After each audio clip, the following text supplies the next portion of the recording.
Turma boa, estamos de volta e depois aí dessa parada para o Mundial, que encerra nesse domingo, a gente vai falar do nosso futebol, falar de Clássico Rei.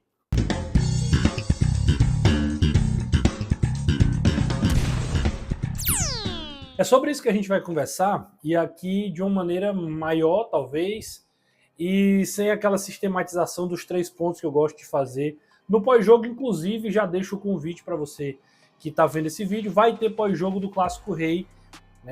A gente vai estar aqui, o jogo é 8h30, termina ali 10h30, a gente vai chegar em casa, vai bater aquele rango, depois tem a gravação do vídeo, tá? Então, antes de mais nada, aquele agradecimento a todo mundo que já está no canal, se inscreve, ativa as notificações caso você não esteja e deixa o like nesse vídeo, beleza? Vamos lá falar sobre Clássico Rei, sobre as nuances, os favoritos. Será que tem um favorito? Será que tem um grande personagem nesse clássico? A grande verdade é que a gente chega nesse Clássico Rei da 13ª rodada do Campeonato Brasileiro pensando aí, imaginando em como serão os cenários aí possíveis que a gente imagina que pode acontecer. E sem mais delongas, muita gente pergunta em dias de Clássico Rei se há um favorito ou não. Eu sei que essa é uma pergunta sempre muito chamativa, atrativa, atraente para a gente responder de forma objetiva. Eu acho que tem um favorito, e ao longo do vídeo eu vou dizer, já falei isso no Futebolês, não quero fazer tanto suspense, mas vou justificar aqui tentando contextualizar a cada momento. Começando pelo mandante, Fortaleza, que chega para esse jogo. Vamos lá, vamos relembrar.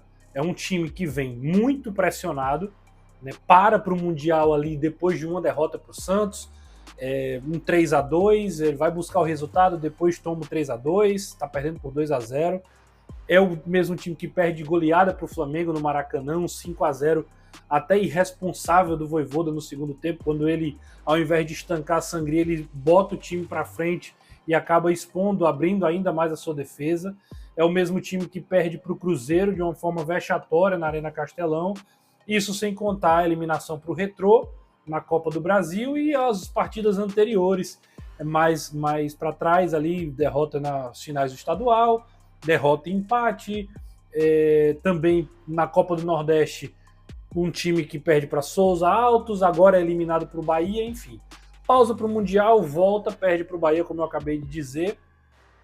E aí reacende toda aquela dúvida, toda aquela inquietação do torcedor a respeito de onde esse elenco pode chegar.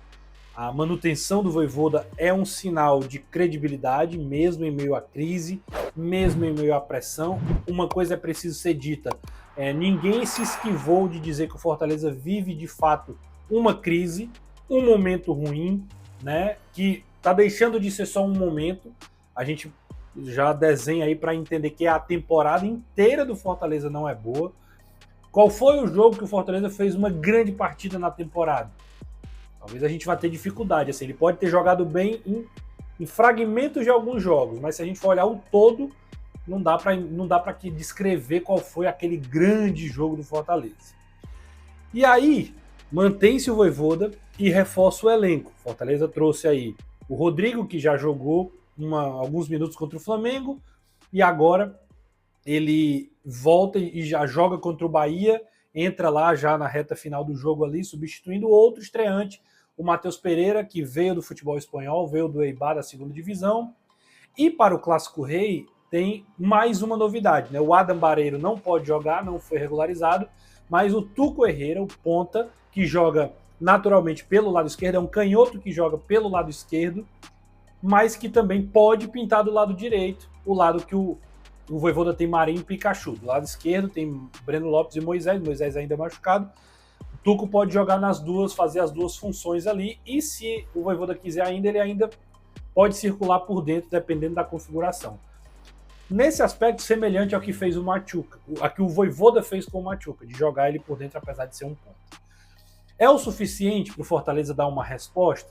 Além das chegadas, tiveram saídas. A gente viu Tite saindo, Paul Fernandes, Pedro Augusto, Felipe Jonathan, Dylan Borreiro, são jogadores que deixaram o Fortaleza, mas se a gente for olhar a minutagem, são jogadores que jogaram muito pouco na temporada. Então, assim, em termos de jogo, não tem tanto impacto, porque não eram jogadores que estavam atuando tanto, exceto o Tite, que, apesar de ter perdido posição para o Gustavo Mancha, era um jogador sempre utilizado. Dá para imaginar um Fortaleza diferente contra o Ceará? Meu ponto de vista. Talvez em termos de atitude, sim. Em termos de jogo, talvez muito pouco. E por que eu digo isso? E aqui não é uma crítica, é uma constatação. Acho que o Vojvoda muda pouco o seu sistema de jogar. Eu até me surpreenderia positivamente se eu visse amanhã, estou gravando esse vídeo sábado à noite, né? Então esse vídeo está indo sábado à noite, domingo de manhã para o ar. Então hoje, né, domingo, eu me surpreenderia positivamente se eu visse um Fortaleza mais defensivo. Por que eu digo isso? Porque o Fortaleza tem uma necessidade clara de estancar uma sangria lá atrás, de parar de tomar muitos gols. Então, num jogo, num clássico onde você não pode perder, porque senão a pressão aumenta muito, me surpreenderia se ele viesse com 3 jogadores mais pegadores no meio de campo. O próprio Rodrigo, Sacha, Matheus Pereira, ou então Matheus Pereira, Martínez e talvez ali mais um homem de pegada, né, como o Sacha, e deixar ali os pontas mais para frente com a responsabilidade de jogar no contra-ataque, jogar ali nas falhas, nos espaços que o Ceará concede. Então, mas não acho que o Vojvoda vai fazer isso em termos de sistema de maneira geral. Acho que a proposta de jogo do Fortaleza não deve mudar tanto. Volto a repetir. É claro que uma mudança de sistema poderia ser um fator novo? Poderia. Mas talvez hoje o que mais o Fortaleza precisa é de uma mudança de postura. E assim, convenhamos, o Ceará tem entrado em clássicos com muito mais postura, com muito mais gana, mais fome do que o Fortaleza. Parece que o Fortaleza, de maneira geral, e talvez até de forma involuntária, ele entra sabendo que é melhor tecnicamente, que tem mais opções e que vai controlar o jogo e que uma hora essa qualidade pode fazer a diferença. Só que essa hora está demorando demais para chegar. E o rival está levando vantagem nisso. A gente pode ver mudanças lá na frente. Lucero Davidson, porque o Barreiro não vai jogar. Acho que o Marinho ganhou o efeito suspensivo, pode ser uma peça que o Vojvoda vai utilizar como titular. Tem o Pikachu que foi bem contra o Santos. O sistema defensivo ali, acho que o Davi Luiz não joga, deve ser Mancha, Kusevich. O Brits continua como lateral. Ele faz um 3 zagueiros, eu não consigo cravar aqui alguma coisa, as informações são muito poucas em relação a isso. O que dá pra gente já saber é que o Fortaleza será um time que vai se preocupar muito com aquela ideia de não tomar gol logo no começo, sustentar um resultado e tentar sair na frente. Duas coisas que são, além de pensamentos, são também informações que a gente tem colhido. Olhando para o outro lado, olhando para o Ceará, a gente vê um time muito mais previsível no aspecto de escalação. A gente sabe que o Ceará vai jogar Bruno Ferreira, porque tomou a posição, o Condé escolheu o Bruno Ferreira contra o Sport, Fabiano, Marlon, William Machado, Matheus Bahia, Dieguinho Sobral, Mugni, Pedro Henrique, Galeano, Pedro Raul. É esse o time do Ceará, não tem nenhuma dúvida, exceto se alguém tivesse machucado no último treino. Se não tiver acontecido nenhum problema clínico, esse é o time que vai a campo. Do mesmo jeito que eu digo assim, é muito difícil seria uma surpresa positiva ver o Fortaleza mudando ali o seu sistema, uma proposta diferente, seria uma grande surpresa de a gente ver o Ceará mudando disso. Por quê? O Ceará tem menos opções para fazer grandes mudanças, menos jogadores que conseguem manter o mesmo nível do que é o titular. Se a gente for falar aqui, talvez o William Machado não tenha um reserva à altura, Matheus Bahia não tem um reserva à altura, Dieguinho não tem um reserva à altura porque seria o Lourenço não faz uma grande temporada. O Mugni não tem teria o Rômulo, mas o Rômulo também não é um jogador confiável hoje para entrar num clássico e você achar que dele vai sair uma questão de criatividade e tudo mais. Pedro Henrique tem o Fernandinho entrou muito aquém contra o Sport. É um jogador voluntarioso que procura jogo, que tenta, mas por mais que o Pedro Henrique não esteja sobrando, não é também do mesmo nível. O Galeano talvez ali com o Ailon, né? O Galeano não é um jogador que sobra tanto, e o Pedro Raul nem se fala, né? O Guilherme nem foi relacionado para o jogo passado. Talvez o Condé tenha o Ailon, que eu falei que podia substituir o Galeano, como um reserva imediato ali para qualquer eventualidade. Então a gente vê um Ceará muito mais com menos opções e precisando mais dessa onzena aqui funcionar. Então o Ceará não deve mudar tanto, até porque aí entra um detalhe de contexto. O Ceará vem melhor no campeonato, o Ceará é 12º, Fortaleza é 18º. O Ceará tem 15 pontos, Fortaleza tem 10. O Ceará tem 5 pontos à frente do Fortaleza. Uma vitória deixa o Ceará a 8 pontos do seu maior rival. Uma vitória do Fortaleza encurta a distância para 2. O Ceará tem uma sequência muito pesada depois, com adversários muito duros. Então, um empate contra o Fortaleza sendo visitante não é um mau resultado para o Ceará.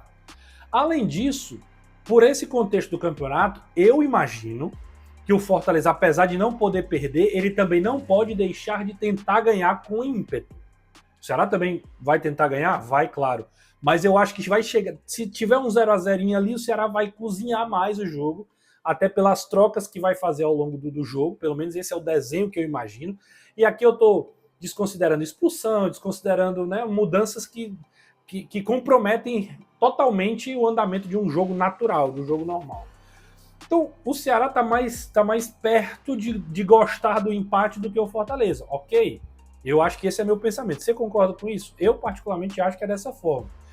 Então, o desenho do jogo vai se mostrando mais favorável ao Ceará, não só pelo momento dos times, mas pelo momento do campeonato. Fortaleza não pode abrir mão de pontuar em mais uma rodada. Deve ir para cima do Ceará, deve tentar jogar, deve tentar ocupar o campo de ataque do Ceará. Só que é esse o estilo de jogo em que o Ceará mais se adapta a reagir, a propor contra-ataque, o que a gente chama de transição, hoje na linguagem desse futebol moderno, né? Que é chamado de transição, mas é o contra-ataque, é aproveitar a roubada de bola e já fazer imediatamente a jogada ali com verticalidade para dentro do gol. E é o estilo onde o Ceará foi mais efetivo, inclusive contra o próprio Fortaleza. Então, assim, pode acontecer de o Fortaleza estar num grande dia e criar e matar o jogo? Pode, faz parte. Não aconteceu ainda. Nos últimos 8 jogos, o Ceará não perdeu para o Fortaleza. Então, assim, não é nenhuma loucura imaginar que o Fortaleza terá dificuldades de executar esse plano de jogo. Não é nenhuma loucura. Pode dar certo? Pode. Pode acontecer amanhã o Fortaleza fazer um 2-0, um 3-0 com superioridade, com imposição de jogo, empurrando o Ceará para trás, com jogadores vindo do banco e mudando o patamar do jogo? Pode, mas isso não tem acontecido. Então não é absurdo a gente imaginar que isso também pode não acontecer. E se isso não acontecer, aí o Ceará cresce. Porque o Ceará vai ser aquele time de novo que vai buscar a eficiência do seu ataque. Defende bem, toma menos gols e lá vai e belisca, vai e ataca, vai e acaba definindo o jogo. E aí tem um detalhe que vale a gente destacar, que vai para além só de bola, de técnica, de tática, que é a questão mental, que é a questão psicológica. O Ceará faz 1-0, meu amigo, seria épico uma virada do Fortaleza. Épico. Pelo contexto de tudo isso que eu estou falando, seria épico ver o Fortaleza virando um jogo caso o Ceará saia na frente. E esse talvez seja o grande trunfo que o Ceará espera conseguir. É abrir o placar, é jogar uma bigorna nas costas do time do Fortaleza, que estará certamente muito pressionado. Então, como eu disse, acho que por esse contexto, por esse motivo, o Ceará é favorito. Não é porque o Ceará tem um time muito melhor que o Fortaleza, não é porque as opções do Ceará são melhores, não é por isso. Não é nem só pelo momento do campeonato. Às vezes um time está na frente e o outro está atrás, mas não diz o que são os times. Mas pela configuração do jogo, eu acho que o Ceará é o favorito. E olhe que você pode dizer assim, mas você está aqui só baseado seu pensamento em resultados. Ó o dedinho. Durante muito tempo, inclusive nas finais de campeonato, aqui no canal, em todos os cantos que eu tenho gravado conteúdo, eu tenho dito Fortaleza é melhor e por isso eu acho Fortaleza favorito. Nesse momento eu acho que é o Ceará, sim, o favorito. O Ceará que está... O contexto me faz pensar que o Ceará está mais próximo de vencer uma partida do que o Fortaleza.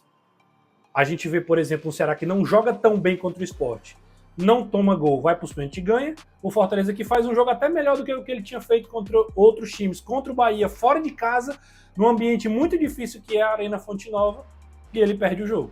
Então, é exatamente baseado nisso também que eu estou sustentando esse meu pensamento. Bom, esse é um bom resumo daquilo que eu penso em relação ao jogo. Depois do jogo, a gente vem aqui bater aquele papo, trocar uma ideia sobre o que foi de fato essa partida entre Fortaleza e Ceará pela 13ª rodada do Brasileirão. Sabe o que, é que você tem que fazer agora? Além de deixar o like, se inscrever no canal, ativar as notificações e deixar teu comentário. Quero até chegar o jogo, ler bastante o que vocês têm para opinar aqui. Beleza? Ficou grande o vídeo, mas é isso mesmo. Véspera de Clássico Rei é sempre assim. Grande abraço, até a próxima. Estamos de volta.